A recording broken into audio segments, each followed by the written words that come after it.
awalnya undang-undang ITE ini memang membuat masyarakat antara waspada, entah takut, entah tidak peduli atau apalah. Banyak penerimaan yang bercampur. Tapi yang pasti sudah ada beberapa hal yang akhirnya menuai perhatian masyarakat tentang bagaimana undang-undang ITE ini akhirnya menjerat beberapa nama yang akhirnya menjadi berita nasional. Nah, kita akan membahas mengenai undang-undang ITE ini, khususnya revisi yang sudah mulai berlaku ini bersama dua orang narasumber sudah ada di bersama saya. Yang pertama adalah Abimanyu Wahyu Ningrat, pakar telematika, kita panggil sebagai Abah. Selamat pagi. Selamat pagi, Wahyu Widayat. Wahyu Widayat, mohon maaf saya yang salah tadi. Dan Samuel L. Pangerapan, Dirjen Aptika. Selamat pagi, Pak Semi. Saya ke Abah dulu, melihat sudah direvisi, kita tahu ramai sekali pada saat awalnya, sekarang sudah direvisi, sudah lebih ramah pada penggunakah, entah itu media sosial, entah itu ya secara umumnya begitu? Pasti belum, karena kita bicara baru hitungan hari kan ya. Tetapi sekarang kalau dibilang ada sesuatu kemajuan, ya tentu ini ada sesuatu perbaikan paling tidak untuk membuat dunia netizen itu sedikit lebih adem, nggak terlalu panas, terlalu banyak orang-orang ngobrol. Ada banyak pihak yang mengapresiasi, tetapi tentu juga ada banyak yang kontra. Yang kontra paling hanya karena kebiasaannya pengen selalu mengutarakan hal-hal negatif, bukan hanya sekadar kritis, tetapi dari mulai sekedar kontra-kontra untuk pilgub, pilkada, dan yang kayak gitu-gitu juga dimanfaatkan untuk saling menjelekan. Nah, ini mereka akan merasa pasti akan terganggu dengan aturan ini. Gitu ini loh. Perilaku yang sudah mereka jalankan, sudah nyaman begitu, berekspresi seluas-luasnya begitu. Ya, ini kebiasaan buruk yang mau diteruskan kan. Nah, sekarang akan dibenahkan kan, dibenah biar lebih adem dunia sosial media, nggak terlalu berisik sama yang kayak gitu kan. Nah, lumayan lah kalau dalam hal itu sih. Melihat apa yang sudah diberlakukan melalui revisi ini juga, akankah mulai agak lebih adem, agak lebih bukan terkendali ya sebenarnya istilahnya, tapi lebih matang begitu postingan-postingan apa yang dikeluarkan di media sosial? Seharusnya lebih matang, cuma jadinya ngeri karena sekedar orang men-sharing aja informasi itu dia bisa kena kan. Sedangkan kita kalau sharing sesuatu hal informasi buruk belum tentu untuk mengungkapkan keburukannya. Bisa jadi saya sharing informasi buruk itu, saya bilang sama orang-orang ini kayaknya nggak benar nih, dibilang buruk, harusnya nggak begitu. Kita kan memberikan suatu koreksi, tetapi aturannya bilang kalau mendistribusikan bla bla bla bla bla bla ikut terkena. Loh, padahal kita mendistribusikan untuk meluruskan. Padahal mau meluruskan. Iya, meluruskan. Nah. Mungkin banyak pengguna media sosial yang begini Pak Semi, saya bukan pencipta kontennya begitu ya. Dia berbagi, bahkan dia menurut dia tidak ada yang salah dengan konten ini, tapi akhirnya ternyata secara undang-undang ataupun secara opini ahlinya nggak, ini salah gitu, dan bisa dijerat begitu. Tidak sengaja. Bagaimana saya menghindari agar tidak sengaja terjerat padahal maksud saya tidak begitu. Itu bagaimana Pak? Ya memang perlu kedewasaan dalam di masyarakat pengguna netizen ini atau masyarakat netizen. Bahwa apabila kita menerima informasi, ya kita harus mengkaji, membaca ini informasinya ada manfaatnya. Pertama benar nggak nih? Ada manfaatnya nggak? Ya kan? Kalau enggak, buat apa ini disebarkan? Belum lagi kalau kita tidak tahu kebenarannya, itu sumbernya dan ini. Kalau kita ketemu di jalan pun kita mendengar pembicaraan orang, kita bilang orang ini siapa? Ini dia kredensialnya apa? Kok dia ngomong kayak gitu kan gitu?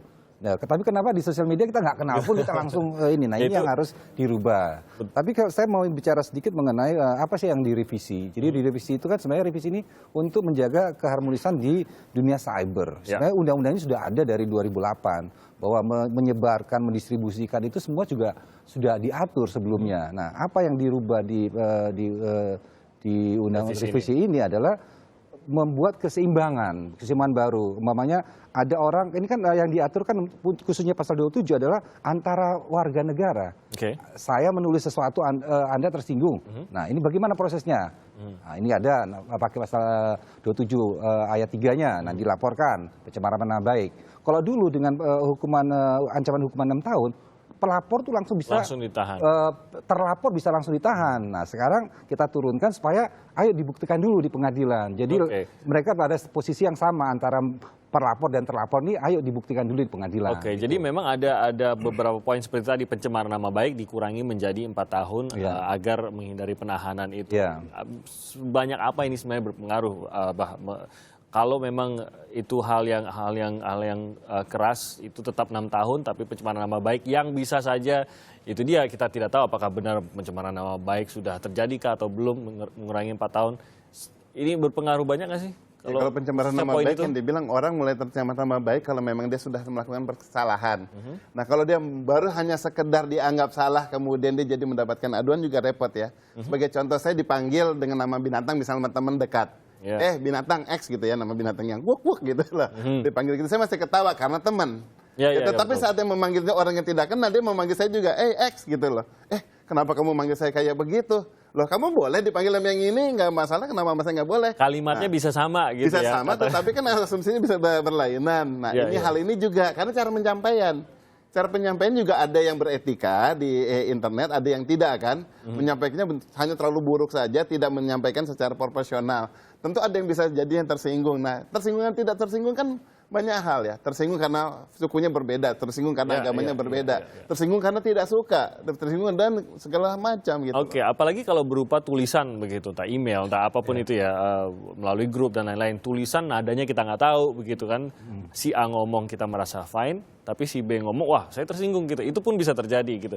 Ini melalui undang-undang ini nanti pertimbangan hukumnya nanti pada saat misalnya masuk ke ranah hukum itu bisa ini tidak general begitu loh. Memang melihat case per case atau bagaimana? Saya melihatnya sepertinya masih agak terlalu rumit mengingat itu tadi siapa yang tersinggung, siapa yang ngomong A tersinggung, yang B ngomong nggak tersinggung, berbeda-beda begitu. Itu makanya dibuktikan di pengadilan kan. Nah, nanti ada saksi, ada ahli saksi ahli, ya itu silakan. Itu memang itu nanti ada pembelajaran di masyarakat. Ini maka tapi kita pemerintah menyiapkan aturannya supaya jangan kita menggunakan pasal, jangan asal gitu nanti. Kalau ini kalau asal kan nanti bisa terjadi hal-hal yang tidak itu sebenarnya kalimatnya teman saya. Jadi kalau ada pasalnya, oh ya kita menggunakan jalur hukum. Kalau tidak ada pasalnya, bisa berantem kan. Justru bingung penyelesaiannya bagaimana. Kalau nanti di daerah-daerah lain bisa saling bunuh-bunuhan kan kayak gitu. Itu yang kita. Jadi ayo kita ini ada ranah baru. Ayo kita sama-sama membenarkan diri kita di ranah baru dan jangan menggunakan value yang lain dengan dunia nyata. Dunia cyber itu sama. Kalau kita ngomong kayak gini sopan ya kita sopan juga di ini. Jangan seperti yang ditulis di Kompas ada Jekyll and Hyde gitu, ada dua karakter yang berbeda. Sepertinya kita begitu masuk di dunia maya kita tuh adalah orang yang lain. Tapi memang ini yang terjadi kan, bahwa begitu masuk ke dunia maya, saya menjadi seorang kadang-kadang lebih liar daripada orang aslinya. Komentar saya lebih tidak terkendali dan lain-lain. Ini karena orang lupa diri saat dia masuk ke dunia maya, dia anggap dia lagi di dalam suatu ruangan dengan hanya suatu gadget, tidak ada yang melihat. Jadi bisa ngomong macam-macam, kayak kita berani nyanyi hanya di kamar mandi kan. Pas di giliran panggung nggak berani nyanyi. Nah ini juga berani vokal hanya dia lagi sendiri. Dia lupa efeknya ini sama persis bahkan lebih parah dibandingkan dengan dia bicara di panggung yang melihat hanya penonton. Tetapi kalau di dunia maya, apa yang dia sharing itu bisa langsung ribuan bahkan jutaan orang lain langsung membaca gitu loh. Bisa punya asumsi dan ribuan jutaan juga. Oke, jadi apa yang harus diperhatikan oleh netizen khususnya terkait dengan revisi undang-undang ITE yang sudah berlaku ini? Perlu khawatirkah atau bagaimana? Khawatir tetap, tapi yang penting mawas diri. Yang pertama dia melakukan menyaring, nggak semuanya diterima. Yang kedua dia melakukan menyimak semua konten yang ada, dia kemudian melakukan seleksi mana yang mau dia respon, mana yang tidak, dia sikapi, ya kemudian dia selidiki juga ini sumbernya benar apa tidak, ya simpulkan. Setelah itu dia pikirkan, dia sebarkan, dia simpan, dia sauti sama orang yang mengutarakan atau dia stop. Jangan semuanya harus diteruskan. Ini semuanya pakai SSSS. Itu yang dia camkan cukup baik. Ini momen yang sangat bagus mungkin ya, mengingat pilkada serentak sebentar lagi dan makin ramai pasti komentar-komentar dan juga. Dan juga ini perlu juga kedewasaan dalam berinternet ataupun menggunakan sosial media. Nah, kami juga dari pemerintah selain membuat aturan, kami juga akan menyiapkan juga digital literasinya bagaimana.